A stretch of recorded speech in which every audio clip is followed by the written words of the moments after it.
Well, many more U.S. passenger jets will soon start flying to Cuba after yesterday's historic commercial flight to the island. The Department of Transportation gave approval Wednesday for 8 airlines to fly to Havana. Up to 20 daily flights may soon go to Cuba's capital. For now, airlines are going to smaller cities like Santa Clara. That's where the first commercial flight to Cuba in more than 50 years touched down yesterday. Kris Van Cleave was the lucky guy. He's on board and is in Santa Clara. Kris, good morning. Good morning. Silver Airways is expected to begin its service to Santa Clara today. That's the second commercial scheduled U.S. airline to serve Santa Clara. American Airlines will roll out its service here and to several other cities in Cuba starting next week. And what that means is a lot more Americans are going to be coming to this town, which for many of us back home isn't a place we really know anything about.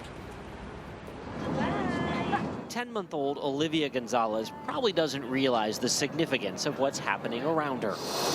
But as JetBlue Flight 387 from Fort Lauderdale arrived to a warm welcome in Santa Clara, a new chapter in U.S. Cuban relations began.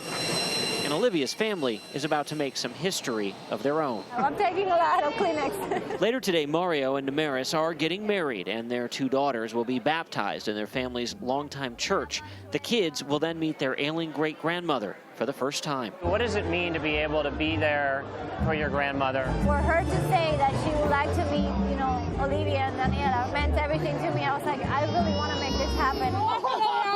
It was an emotional moment when Yera Arosa arrived in Santa Clara, the place her mother grew up but fled in the 1960s. This is the moment she finally met her uncle. What is this moment like? It's like that first time a child sees Santa Claus and gets a Christmas tree full of gifts. Santa Clara is Cuba's 5th largest city with nearly 250,000 people. It's a bit of a crossroads in the center of the island. Famed revolutionary Che Guevara is buried in this monument, one that will soon be visited by many more Americans. As the number of scheduled flights expands, testing the limited tourist infrastructure here. Transportation Secretary Anthony Fox, who took the first flight, expects that to change. Getting the infrastructure in a position to embrace this kind of activity is going to require a lot of effort on the part of Cubans.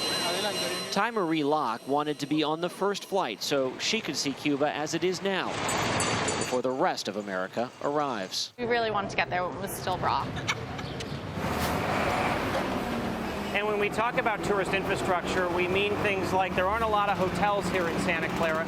There's not a lot of mass transit. And take the runway at the airport. There's about 500 feet of that runway that we were told is out of service. Our pilots yesterday said there was a truck parked to mark where that area ended. They had to fly over the truck and then land. Josh? You're a braver man than any of us, Kris Van Cleave, but I'm going to guess that's all going to change and soon. Kris Van Cleave there in Santa Clara, thank you for that.